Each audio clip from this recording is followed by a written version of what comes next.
In this video, we discuss some of the reasons why the BBC's TV licensing must be abolished. If you pay your TV licence, where do you think the TV licence goes? Where does the money go? It doesn't go back into the local community. It goes to keep the bosses in their rich lifestyle that they've come accustomed to over the years through dipping into the pockets of the poor and the working class. They claimed for plane tickets and champagne, parking costs and taxes, on top of basic salaries of £300,000 and upwards. They even claimed for teddy bears. The biggest spender was the Director-General, Mark Thompson, who claimed over £19,000 last year. Because it's such a big organisation, often each little part of the BBC gets run as an independent fiefdom, almost, and they're not really answerable unless something goes horribly wrong. And they're in ridiculous situations, money-wise, whereby, I mean, there's a guy who does a national radio show, and he flies from Belfast to Manchester, stays 2 nights in a hotel to do his show from Manchester, just to say, look, we're doing a show from the regions. He might as well just do it from Belfast, and bang, they've saved at least 30 grand a year there.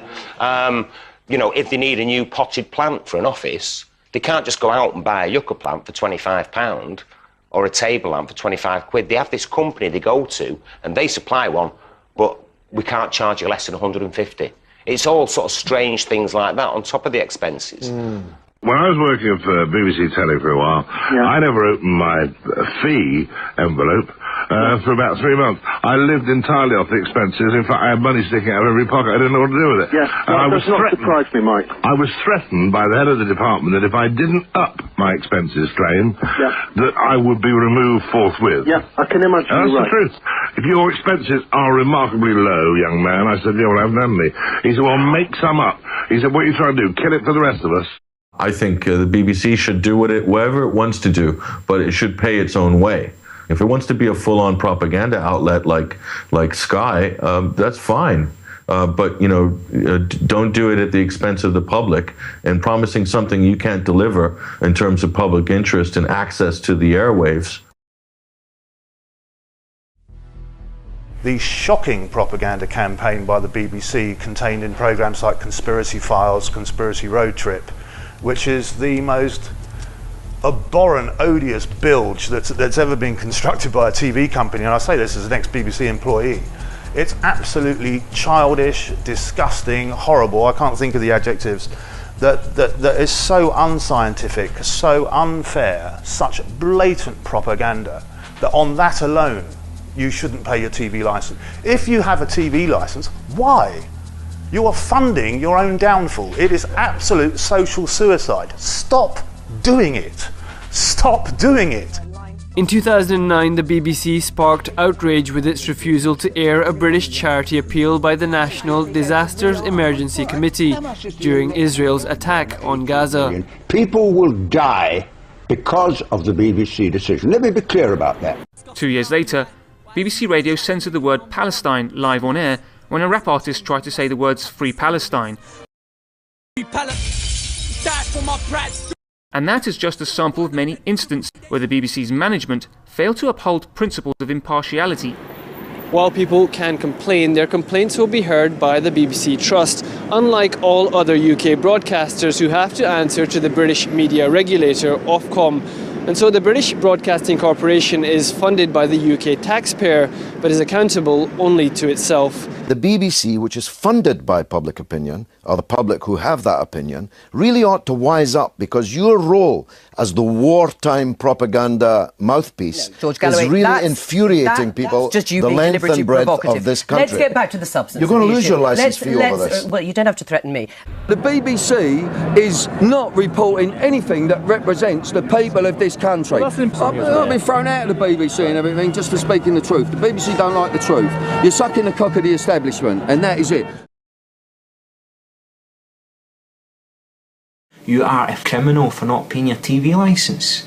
I mean, that's just bizarre to me. I just don't understand it in the slightest. All right, but it should be on file anyway. Don't you dare do that to me. I'll smack you in the mouth, you little git. Understand your rights regarding the TV licence and these TV inspectors that come round and bully single mothers trying to come their way into the house to search the house It's illegal, immoral, and it should not happen. And they got all the nasty adverts on the telly, you know, well, they used to, but I think it's more subtle now. But the vans come round and the vans pick up that you're watching television. We've got the detectors, the detector vans, and they will drag you away and knock on the door. Boom, boom, boom. Oh, heavy duty stuff. You two work for the BBC. I worked for the BBC for 30 years. When I was at the BBC, it promoted the licence fee by saying how wonderful it was. But now, the organisation you work for says, we know where you are. Auntie's put boxing gloves on. Not having a TV licence is a criminal offence. Our computer has the address of everyone in the country, so it's only a matter of time before we catch up with you. The BBC have been trying to take me to court for 4 years. They send me letters saying, the occupier, we have not heard from you for some time regarding your TV licence. So I just rip them up and put them in the bin. You don't have to let these parasites into your house. Just tell them you haven't got a television and don't let them into your house. Yes, there's a TV set on number 5. It's in the front room. And they're watching Columbo. The mystical television van, eh? Detector van. More mystical than the Loch Ness Monster. There are rather a lot of TV detector vans in this area tonight. New, more powerful vans. If you don't have a license, they'll know just where to look for you. The whole thing should be got rid of. It's gross. They're all living like champagne Charlies. They're worse than the MPs. If you speak up against the BBC, you're like, dissenting voice. Oh, he doesn't want to pay his BBC TV licence. Get the vans round. Ooh, take him away, take him away. Says here, this address is listed on our database as being unlicensed. My God, unlicensed for what? I'm not selling liquor. The TV Licensing Enforcement Division has now been scheduled to visit your property. I think that's actually slander, isn't it, when you start accusing people of committing crimes with no proof? I mean, you can't do that, can you? Or can you? Watching television programmes as they are being shown on a TV set or any other device is illegal at this address. If an enforcement officer finds you doing so, I love the enforcement officer bit, as if they can actually do anything. You're asking me for money for a service that I don't want, so I'm telling you, I don't want your service. Essentially, you know, again, extorting funds to make programs that people don't want. That's the bottom line. His face was on TVs across Britain for decades, but now that eccentric, jokey figure from years past suddenly seems more sinister. Sir Jimmy Savile, disc jockey, TV personality, fundraiser, and now alleged to have been a predatory child abuser with more than 200 victims, according to the police. The BBC has spent £28 million of taxpayers' money, of licence fee payers' money, on gagging people. What? £28 million was paid out to over 500 people to sign special gagging orders. What could the BBC possibly have to hide? However, I suppose the one thing it does flag up is the tussle within the coalition to lay claim to the raising of the lower income tax threshold, because you talk to institutional paedophile rings operating in this country now. Sorry, I just asked Nick Clegg. Have to leave you. I just asked Nick Clegg a question. Stand aside, Norman, we'll cut across to you there, Norman. Apologies for that. You can see the problem there that Norman Smith was having. We'll try and return to Norman in the next little while. Whack, whack, oops.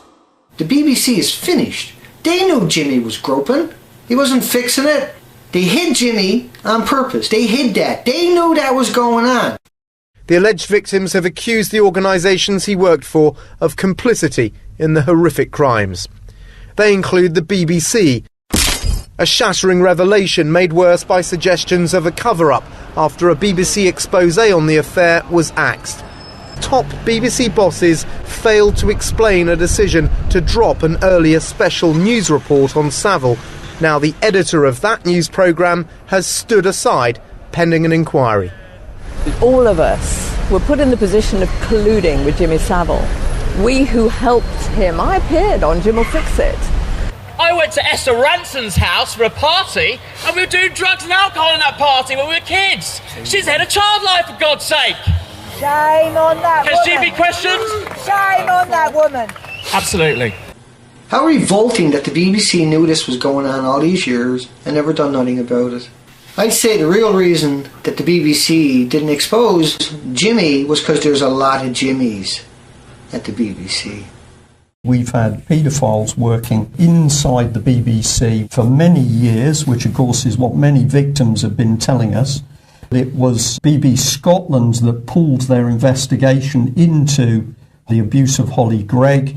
They had already sent emails saying they were convinced she had been abused, and then suddenly BBC Scotland pulled their investigation. We know for a fact that paedophiles have been operating in the BBC. Are they still operating? And are those the people that are prepared to close down investigations into paedophiles elsewhere?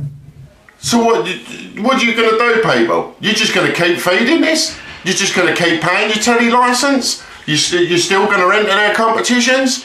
Do you know what I mean? Because you know what they're doing. They're just noncing the children. That's all they're doing. They're noncing children with your money because you're giving them the funds to do the job. Do you know what I mean? It don't make sense to me. Just stop doing it. Don't do it anymore. Just knock it all on the head. Enough's enough. You know what I mean? Please, think about it.